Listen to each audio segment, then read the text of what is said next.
السلام علیکم، my name Bisma, welcome to my YouTube channel.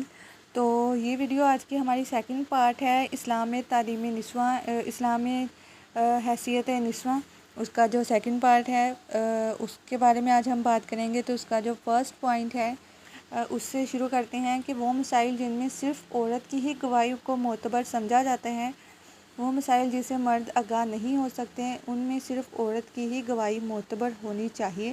گواہی دینے والی ایک عورت ہی ہوتی ہے، جیسا کہ جن امور سے مرد مطلع نہیں ہو سکتے ان میں ایک عورت کی گواہی معتبر ہوگی۔ یہ مصنف عبدالرزاق کا کہنا ہے۔ بچے کی رضاعت میں ایک عورت کی گواہی بھی معتبر ہے، یہ بھی انہی کا ہی کہنا ہے۔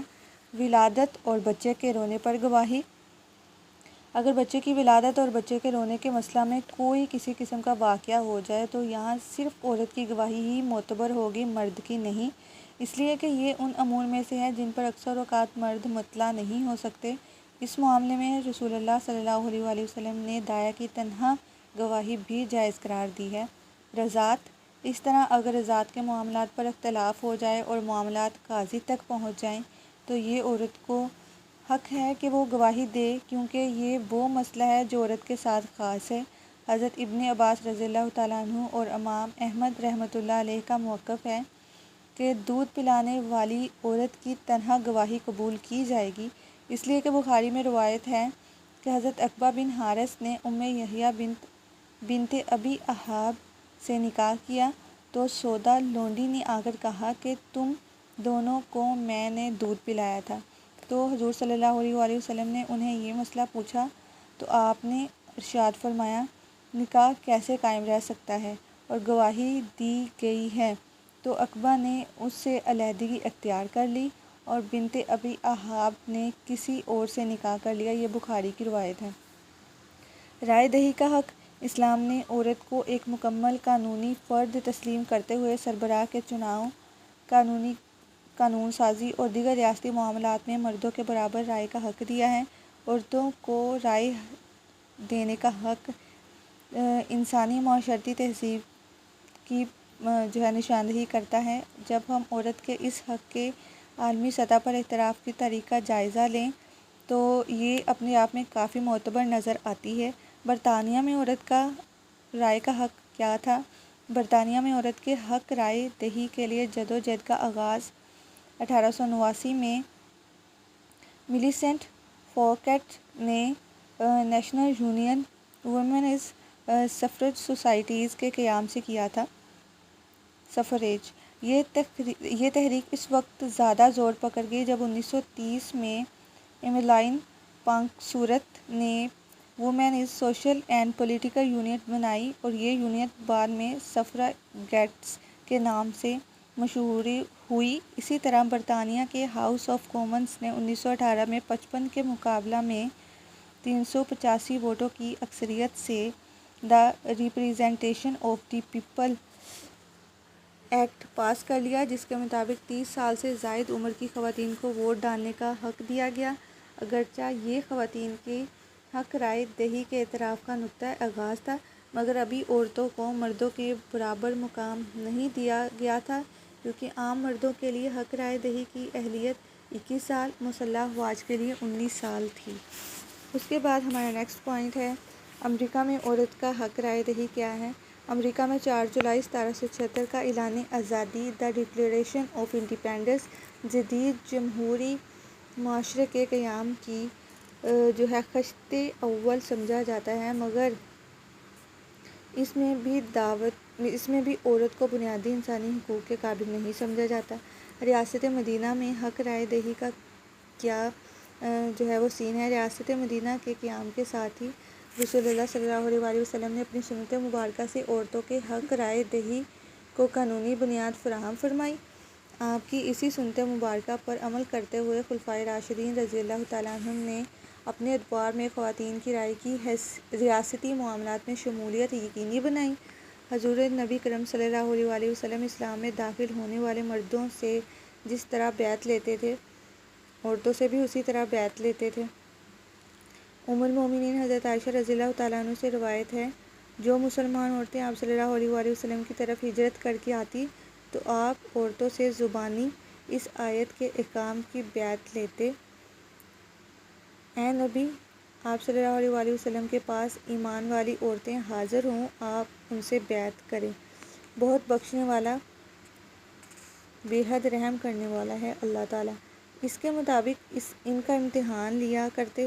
عروہ کا بیان ہے کہ حضرت عائشہ صدیقہ رضی اللہ تعالیٰ عنہ نے فرمایا کہ مسلمان عورتیں ان شرائط کا اقرار کرتی تو رسول اللہ صلی اللہ علیہ وآلہ وسلم ان عورتوں سے فرما دیا کرتے کہ میں نے ان باتوں پر تجھ سے بیعت لی ہے، اور خدا کی قسم بیعت کرتے وقت آپ صلی اللہ علیہ وآلہ وسلم کے دست مبارک نے کسی عورت کا ہاتھ قطع نہیں چھوا۔ آپ کا عورتوں کو بیعت کرنا صرف زبانی کلامی ہوتا کہ فرما دیتے کہ میں نے تمہیں فلاں بات پر بیعت کر لیا ہے۔ یہ صحیح بخاری کی حدیث مبارکہ ہے۔ اس کے بعد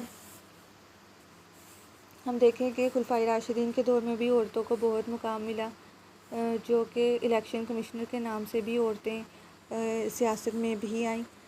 تو اس طرح سے اسلام میں گزشتہ 1400 سالوں سے عورت کا مقام بلند ہی ہو رہا ہے، اس میں کسی قسم کی کوئی کمی و پیشی نہیں ہوئی۔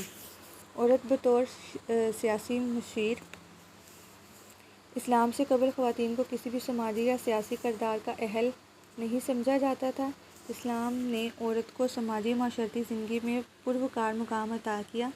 رسول صلی اللہ علیہ وآلہ وسلم نے اپنی سنت مبارکہ سے خواتین سے مشاورت کی تعلیم دی۔ آغاز نبوت میں حضرت خدیجہ رضی اللہ تعالیٰ عنہ کا کردار اس کی واضح نظیر ہے۔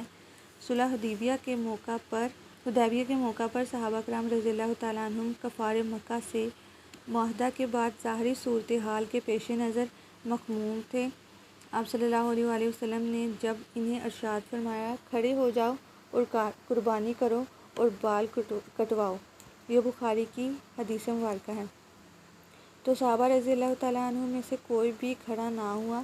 اس پر آپ صلی اللہ علیہ وآلہ وسلم اپنی قیام گاہ پر حضرت سلمہ رضی اللہ تعالیٰ عنہ کے پاس تشریف لائے اور ان سے مشورہ کیا کہ حضرت سلمہ رضی اللہ تعالیٰ عنہ نے آپ صلی اللہ علیہ وآلہ وسلم کو مشورہ دیتے ہوئے فرمایا، یا رسول اللہ صلی اللہ علیہ وآلہ وسلم، کیا آپ یہ چاہتے ہیں کہ وہ آپ صلی اللہ علیہ وآلہ وسلم کے حسب حکم قربانی کریں اور سر منڈوائیں؟ تو پھر آپ ان کی طرف تشریف لے جائیں اور ان میں سے کسی سے بھی گفتگو نہ کریں، بلکہ اپنی قربانی کا جانور ذبح فرمائیں اور حجام کو بلائیں اور آپ خود اپنے بال کٹوائیں۔ اس پر آپ صلی اللہ علیہ وآلہ وسلم باہر تشریف لے گئے اور آپ نے کسی سے کلام نہ کیا، بلکہ اسی طرح کیا، یعنی اپنی قربانی کا جانور ذبح کیا، حجام کو بلوایا جس نے آپ کے بال کاٹے۔ جب صحابہ رضی اللہ تعالیٰ عنہ نے یہ دیکھا تو کھڑے ہو گئے اور قربانی کرنے لگے اور ایک دوسرے کے بال بنانے لگے، حالانکہ ان کی شدت غم کا یہ عالم تھا کہ گویا ایک دوسرے کو اس غم سے قتل کر دیتے۔ یہ بخاری کی 2581 جو ہے حدیث مبارکہ ہے۔ اسی طرح حضرت سلیمان رضی اللہ تعالیٰ عنہ سے مشورہ خندق، حضرت سلمہ سے ہمیشہ مشورہ لینا، یہ اس بات کی عکاسی کرتا ہے کہ اسلام میں عورت کو کس حد تک اور کون سا جو مقام ہے وہ حاصل ہے۔ انتظامی ذمہ داریوں پر تقرری کا حق۔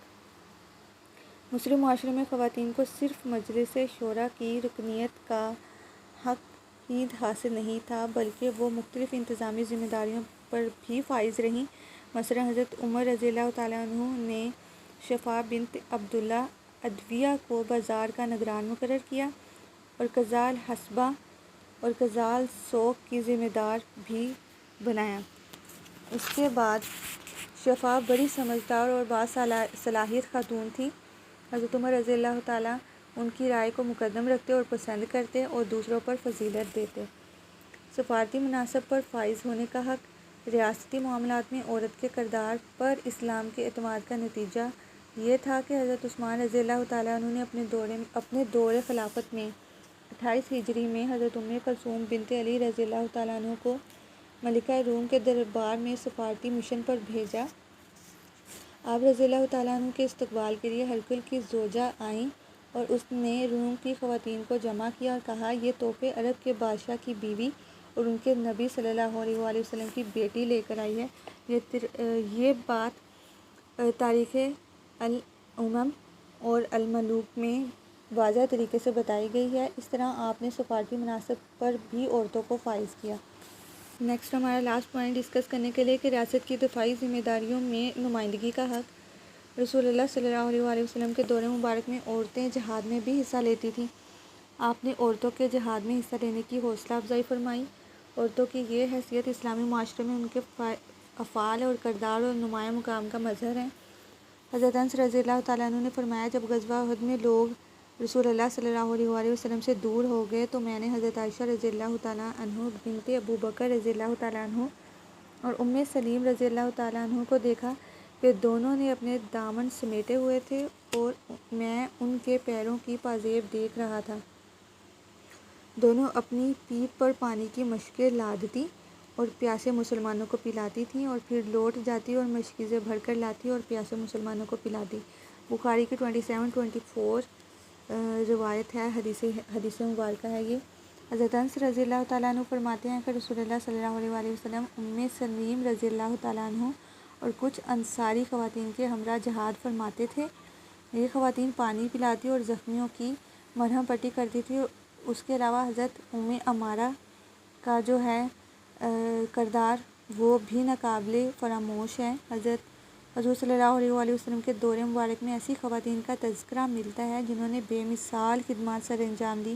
حضرت عائشہ رضی اللہ تعالیٰ عنہ اور حضرت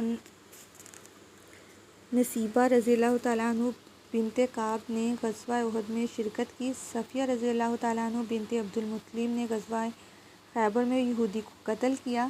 عذرا رضی اللہ تعالیٰ عنہ بنت حارث نے اہل بیسان کے خلاف لڑائی میں حصہ لیا۔ عطیہ الانصاریہ نے آپ صلی اللہ علیہ وآلہ وسلم کے ساتھ 7 غزوات میں شرکت کی۔